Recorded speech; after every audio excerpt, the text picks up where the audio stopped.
I was 16 when this ground beneath me stopped behaving like ground and started acting like water.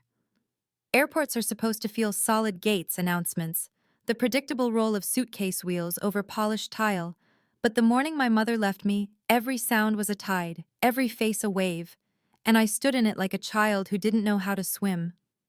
I had a boarding pass with my name on it, a seat assignment next to hers, and a thin cardigan that smelled like detergent and hope.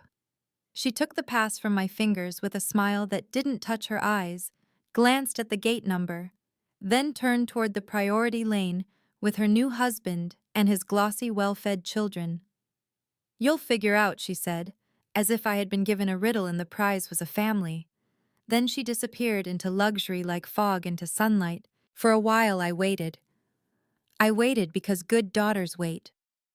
I counted the announcement chimes 1, 2, 3, thinking that after the third she'd glance back and laugh and say it was a joke, a test, a misunderstanding.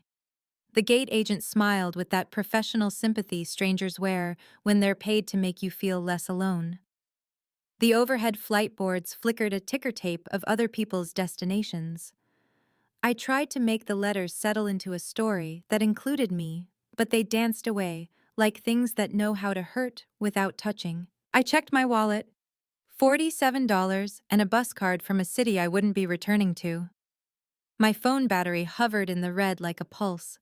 I scrolled through messages from friends whose parents used phrases like, "We're proud," and "Be safe," and "Call when you land." And I thought for one long, unbearable second that maybe I deserved this. Maybe if I had smiled more, agreed more, been less of whatever I was too much of, she would have reached for my hand instead of the one attached to the man with the black titanium watch. It is hard to explain the specific shape of that loneliness to anyone who hasn't worn it. It doesn't feel like emptiness. It feels like noise static under the skin, a thousand shouted no's in rooms where silence would have saved you. I walked to the restroom and splashed water on my face, because that's what people in movies do when they are trying not to cry. The mirror gave me a 16-year-old girl with a serious mouth and stubborn eyes, the kind that invite trouble simply by noticing it exists. I am female, young enough to need permission for things, old enough to understand that permission is not always the same as love. I was a good student, sometimes too honest, often the wrong kind of quiet. If you're looking for credentials, I had none, except for the work of waking up every morning in a house that didn't have room for me. My mother loves beautiful exits. She never slams the door. She glides through it and lets the wind do the slamming for her. In our old family photos, she is always half turned away, the better to be chased. When she met him, the new husband with wine cellar charm and a beach house that tried too hard, she said words like stability, opportunity, future, the syllables bright with new money. It turns out future sometimes means a place you can't come along. I called her, of course, 3 times. The first went straight to voicemail. The second rang until the sound felt like a taunt. The third she answered. There was laughter in the background, the kind of laughter that believes in bottomless glasses. "You can figure out a standby," she said, like I was the kind of kid who collected solutions for sport. I wanted to ask her which part of me she had mistaken for a boarding pass into her new life. I wanted to ask her if she had planned this, or if it came to her like a good idea presented itself in a sharper dress. Instead, I said nothing, because you can drown in both questions and answers. When the call ended, a thin film of salt settled on my tongue, and it took a moment to realize it was my own breath. I sat down on the edge of a chair that wasn't designed for long grief and made a list in my head I refused to call a list. Wait. Think. Phone. Dad. The fourth word arrived uninvited, like an old song you can't admit you still know the lyrics to. My mother's stories about him were threaded through with warning, irresponsible, unreliable, unworthy. My entire childhood had been a museum of his failures curated by her mouth. Still, he had once tied my shoelaces into better bows than anyone else. He had once looked at me like I was not just a child, but a person who might one day become something powerful. I scrolled to his number. I had memorized it in the way you memorize an exit sign you're told you'll never need. When he answered, the sound of his voice did not ask me to explain myself. It did not accuse or rush. It made space. I said the smallest version of the truth Mom left. There was a silence on his end that did not feel like abandonment. And then he said my name the way only someone who remembers your first steps can say it. I told him the gate number. I told him not to make a scene. He laughed softly, the kind of laugh that chooses you over dignity, and said he would be there. I pictured him arriving in the sensible way, a cab, a paper cup of coffee, a jacket shrugged over regret. He arrived in a way that made people stare. The plane he stepped off wasn't commercial. The car waiting at the curb wasn't a taxi. I learned something then about grief. It rearranges your perception of kindness until even extravagance feels like a bandage applied with careful hands. He didn't hug me right away.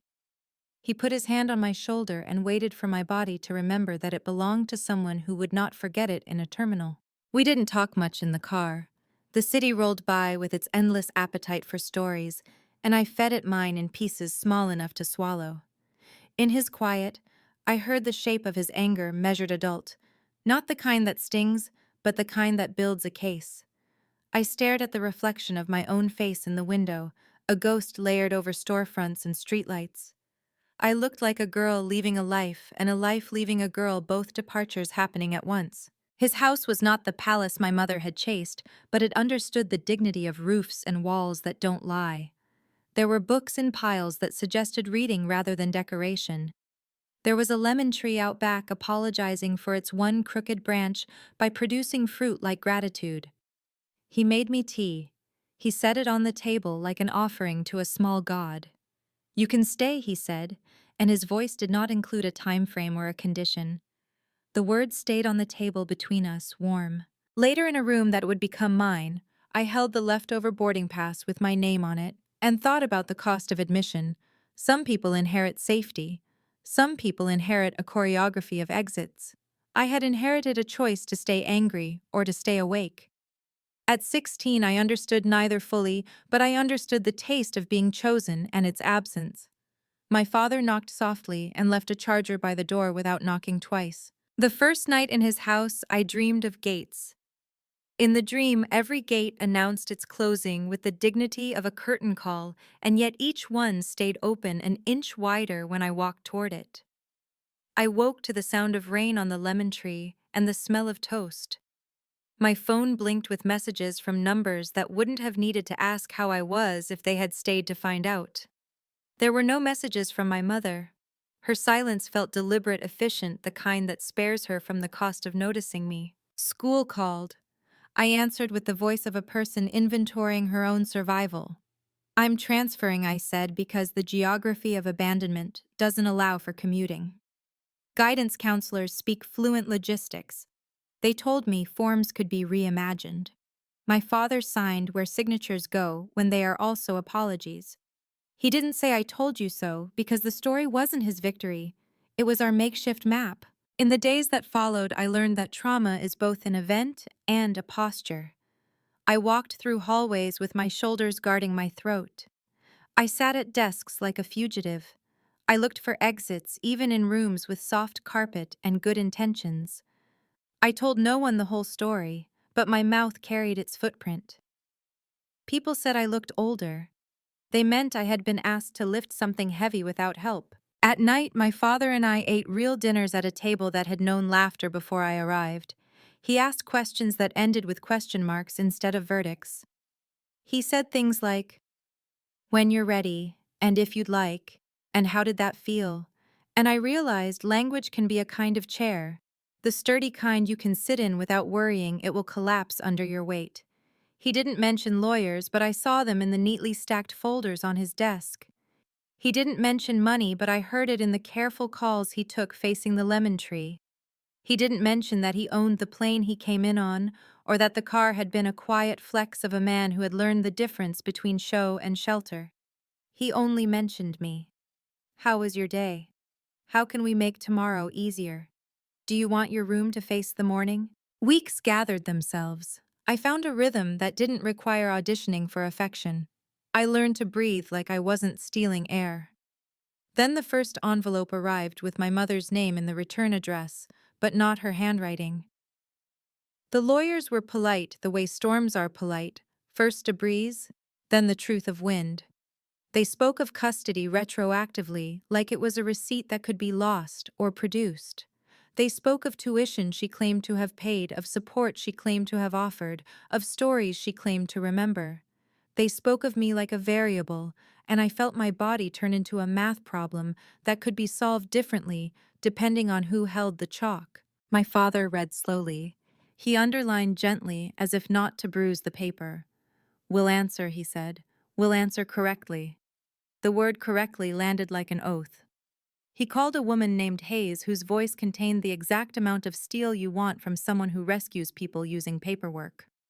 I listened from the hall to phrases that seemed designed to hold their shape under pressure: documented neglect, financial misrepresentation, pattern of abandonment. I heard the word airport, and my stomach clenched, not because I feared it, but because I knew it would finally be asked to testify. I do not know when justice begins. I only know the moment you stop apologizing for needing it. One afternoon in a new school where no one knew where I'd been, left behind a boy in biology class asked if my mother was strict. I surprised both of us by saying, "No, she's a door." He didn't understand and I didn't explain. Doors can keep you safe or shut you out. The difference is who holds the key. Once, months later, but still too soon, I saw my mother across a parking lot outside the courthouse. She looked smaller without a vacation behind her. She was wearing expensive sunglasses that told more truth than her mouth ever had. When she saw me, she lifted a hand as if to fix my hair from a distance, an old reflex that didn't belong to either of us anymore. I didn't wave. I didn't cry. I felt the rain start again on the lemon tree I carried inside me, and I stood still and let it do what rain does, remind the world of its own weight, without picking a side. I am telling you this the way I lived it, slowly, with pauses where the wound asked for air. I am 16, turning into 17, a girl unfolding into a woman who will never again audition for a family that requires auditions. I am the daughter of a mother who left, and a father who arrived, not because he wanted to look heroic, but because he had been waiting at a gate my entire life, hoping for the chance to prove that staying is the only luxury that matters. This is not yet the part where revenge tastes like anything. This is the part where grief becomes muscle, and my voice learns to hold its own weight. The legal papers will become a weather system, the courtroom a stage where names are said out loud with the kind of precision that either saves you or erases you again. There will be money I didn't know existed taken and accounted for. There will be stories I didn't know I lived through told back to me under oath. There will be a moment when I stand at a microphone and the judge asks for my name, and I will say it without apology, as if saying it writes the first true line of my life on the official record. For now, I am sitting at my father's kitchen table, the lemon tree throwing yellow against the window like a small sun, and I am choosing to believe that blood is not a synonym for belonging. I am choosing to believe that the girl left at a gate is the same girl who will walk through one she builds herself. I am choosing to believe that someday the airport will go back to being a place where people leave and people return, and neither is a sentence. The weeks turned into months, and I learned quickly that betrayal doesn't just vanish with time. It leaves stains that only grow darker if you don't confront them. My mother's absence was still loud, but my father's steady presence began to build a rhythm in my life. He wasn't perfect, his work kept him busy, and his silences could sometimes stretch too long. But unlike my mother's silence, his wasn't abandonment. It was space, and that difference saved me. Every night after the house settled into quiet, I would replay the airport in my mind like a broken record. The suitcase in my hand. The echo of her words, "You'll figure out," the look on her face, that was more relief than guilt. I wondered if she had rehearsed it. Did she wake up that morning planning to leave me behind? Or did she decide in the moment, weighed down by the sight of me? The daughter she had decided no longer fit into the life she wanted. The lawyers kept calling. Papers arrived that detailed how she had diverted funds, lied about expenses, even claimed she had provided for me, when the reality was a trail of neglect. My father handled the storm with the quiet focus of someone who had been underestimated too many times. But for me, it wasn't just numbers and documents, it was memory proof etched in ink of everything I had lived through but had been told to doubt. One night I found myself standing in front of his desk, staring at the thick folders of evidence. She really tried to erase me, I whispered. He looked up, eyes steady, and for the first time he said, "She doesn't define you. She never did. She only tried to convince you she could." His words settled in me like a seed, something I would carry into the courtroom, because eventually that day came. The courtroom was colder than I expected. The walls high, the flags stern, the air thick with the weight of lives being dissected. I stood beside my father, heart pounding, while my mother sat across from us, her designer clothes still clinging to her like armor. She didn't look at me. Maybe she couldn't. When the judge asked for testimony, I walked to the stand. My hands trembled, but my voice did not. I told them about the airport, about the $47, about the silence of a phone that never rang back. I told them about years of being told my father was a failure, only to discover he was the only one who had ever shown up when it mattered. And then finally I looked at her. "I'm done," I said, not with rage, not with tears, but with the calm certainty of someone who has walked through fire and knows she'll never burn the same way again. The courtroom fell silent. For the first time in my life, I didn't feel like the abandoned daughter. I felt like the witness of my own survival. She looked away. That was her final act of motherhood, refusing to meet my eyes when I finally stood taller than her choices. When the gavel fell, it wasn't just a verdict, it was a door closing. The verdict didn't come like thunder. It came like rain, steady, inevitable, washing everything bare. The judge's words were clinical, but beneath them I heard justice, custody, forfeited, financial fraud, exposed assets, frozen. My mother's world of carefully crafted luxury crumbled in real time. Her new husband sat stiff beside her, his lips pressed into a line that spoke of calculations rather than devotion. The moment her money dried up, so did his loyalty. Betrayal breeds betrayal. I learned that in that room. She tried to protest, to spin a story about sacrifice, about the difficult choices she had made. But the evidence was louder than her voice, bank statements, testimonies, the echo of abandonment, preserved in dates and numbers. Every page was a mirror held up to the woman who had once told me love was conditional, who had once traded my future for her fleeting comfort. I sat still, my hands folded, my father's presence solid beside me. I had imagined this day so many times, me screaming, accusing, demanding answers. But when it arrived, I discovered rage wasn't what lived inside me anymore. It was clarity, cold, sharp, and final. When the session ended, she stood, her composure cracking at the edges. For a brief second, her eyes flicked to mine. There was no apology there, no plea for forgiveness. Only panic. The kind that comes when a person realizes the lies they wore like silk have unraveled in public. I didn't look away. I held her gaze long enough for her to know I saw her, not the mask, but the hollow beneath it. And then I turned, because sometimes turning away is the strongest sentence you can deliver. Outside the courthouse, the world felt new. The air tasted different, clean. My father placed a hand on my shoulder. Not heavy, not possessive, just enough to say, "You're not alone." Reporters swarmed, microphones pressed close questions about betrayal, inheritance, reconciliation. I walked past them all. Their noise was no longer my burden. That evening we sat beneath the lemon tree in the backyard. The sun slipped down in strokes of orange and gold, the kind of sunset that feels like a promise. For the first time, I spoke without hesitation. "I don't think I hate her anymore," I admitted softly. "I don't think I feel anything." My father nodded, his eyes reflecting a wisdom carved by years of his own survival. "That's freedom, Madison. When their choices stop defining how you feel, that's when you've truly let go." His words settled into me deeper than any court ruling. Hate had been a chain, love too, but nothingness, peace was release. Weeks later, my mother left town. Rumors said she tried to follow her husband, but he had already chosen a wealthier shadow to orbit. I didn't care where she went. For the first time in my life, her absence didn't ache. It simply was. Like a door that had always been closed, and now I finally stopped knocking. School became easier. The whispers faded, replaced by respect. People had seen me walk through fire and not collapse, and that changed the way they looked at me and the way I looked at myself. I joined debate team. I started journaling again. I found myself laughing at small things: burnt toast, rain-soaked sneakers, my dad's terrible attempts at cooking pasta.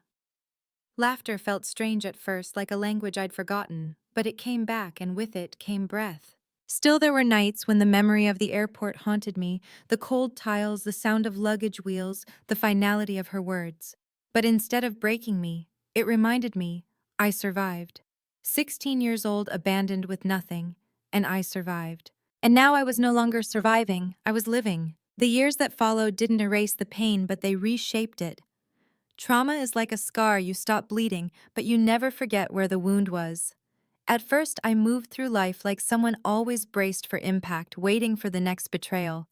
But slowly, with my father's steadiness and my own stubbornness, I learned to stand without flinching. College became my sanctuary. Every exam I passed, every project I aced, every opportunity I seized felt like a quiet rebellion against the story my mother once told me about myself. She had written me as disposable, unworthy, incapable of survival without her shadow. Yet here I was, shining in classrooms, building friendships, stacking achievements like bricks in the home she never gave me. But the shadow never fully disappeared. Even as I thrived, I would sometimes catch myself wondering if she thought of me. Did she regret it? Did she tell her new circle about the daughter she abandoned? Or did she erase me entirely from her narrative? The questions lingered, but they lost their teeth. Because the older I grew, the more I understood her choices were never about me. They were about her emptiness, her hunger, her inability to love without conditions. One summer evening, I found myself standing in front of an airport again. Different city, different gate, different reason. I was about to board a plane for my first international internship. But as I watched families say their goodbyes, children clinging to parents' laughter echoing in the terminal, the ghost of that 16-year-old girl rose inside me. I remembered the chair where I had sat alone, the $47, the brittle silence of my mother's voice. And for the first time, I didn't crumble at the memory. Instead, I closed my eyes and whispered, "I carried you here. You survived, and I will keep carrying you." In that moment, the airport stopped being a graveyard of abandonment and became a symbol of flight, of possibility. I boarded that plane not as the girl left behind, but as the woman moving forward. Years later, after graduation, I stood on a stage as a keynote speaker for a women's leadership event. The crowd was filled with faces of young women who carried the same weight I once did: daughters, sisters, mothers scarred by betrayal and silence. I didn't talk about grades or job offers. I told them my truth. I was 16 when my mother abandoned me at an airport. She chose luxury over love, and she thought that decision would break me. And for a while it almost did. But betrayal doesn't have to define us, it can refine us. Pain can shape steel, and silence can become the space where you build your own voice. As I spoke, I felt the girl I had been sitting in the front row watching, finally believing she belonged on that stage. After the event, a young woman approached me, tears in her eyes. "My mom left me too," she whispered. "I thought it meant I wasn't worth staying for." I looked at her and saw myself. I took her hands and told her the truth no one had told me. "Her leaving says nothing about your worth. It only reveals hers." That was the day I understood that my story wasn't just mine anymore. It was a torch. And if I carried it, maybe others could find their way out of the same dark. The ghost of my mother still lingers sometimes on birthdays. She forgets on holidays marked by silence in the corner of my mind when I see women with daughters who look at them with unshaken trust. But she no longer owns the script. I do. And owning it means I get to choose how the story ends. The day I finally forgave her, I didn't tell her. Forgiveness isn't always a gift you hand to someone else. It can be the key you use to unlock your own cage. I realized one morning, sipping coffee by the window of my first apartment, sunlight spilling over a desk cluttered with dreams, that I no longer needed to carry her. The weight of her choices wasn't mine to drag into the future. I forgave her not because she asked, and not because she deserved it, but because I deserved freedom. That doesn't mean the memories vanished. The airport is still stitched into me. The smell of jet fuel, the sting of her words, the hollow click of heels walking away. But now, when I remember, I don't ache. I stand taller, because the girl who was left behind is the same woman who found her own wings. Years later, my path brought me face to face with her again. It wasn't in a courtroom or a staged confrontation. It was at a grocery store of all places. She was older, tired, her makeup a thin veil against the years. She froze when she saw me, her mouth half open as if searching for the right script. For a heartbeat, I thought she might say she was sorry. But no apology came. And I realized it didn't matter. I didn't need her words anymore. I smiled a small, quiet smile that said everything. You can't touch me now. I am whole without you. Then I walked past her, leaving her standing in the aisle with her silence. That night I wrote in my journal, "Closure isn't something they give you, it's something you give yourself." Today I share my story not for revenge, but for anyone who has ever been discarded by the very people who were supposed to love them most. Betrayal hurts. It cuts deep, especially when it comes from family. But it does not define you. You define you. If you've ever been told you were unworthy, remember this: their blindness does not erase your light. If you've ever been abandoned, remember you can still build a home inside yourself. If you've ever been betrayed, remember you can still choose truth, love, and resilience. I was the girl left at an airport with $47 and no plan. I am the woman who turned that abandonment into a foundation for strength. And if I could do it, you can too. If my story touched you, if it reminded you that even in your darkest moments there is a way forward, then I ask you, please like, share, subscribe, and leave a comment. Not just for me, but so others who feel forgotten can find this story and know they are not alone. Because sometimes the most powerful revenge isn't revenge at all. It's peace. It's living. It's rising.